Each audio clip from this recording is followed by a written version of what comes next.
1946 খ্রিস্টাব্দে দিওয়ান মীর আবুল কাসিম দ্বারা বুড়িগঙ্গা নদীর তীরে এই ইমারতটি নির্মাণ করা হয়। তিনি মীর-ই-ইমারত নামে পরিচিত ছিলেন।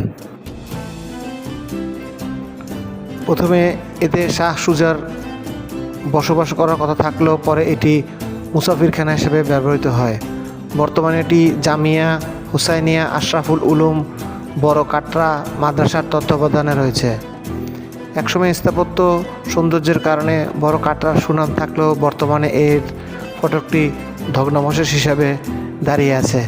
একসময় বড় কাটরার তোরণে ফার্সি ভাষায় সাদুদ্দিন মুহম্মদ সিরাজি লিখিত একটি পাথরের ফলক লাগানো ছিল, যেখানে এই মুসাফিরখানা নির্মাণে এর রক্ষণাবেক্ষণের ব্যয় নির্বাহের উপর সম্পর্কে জানা যায়।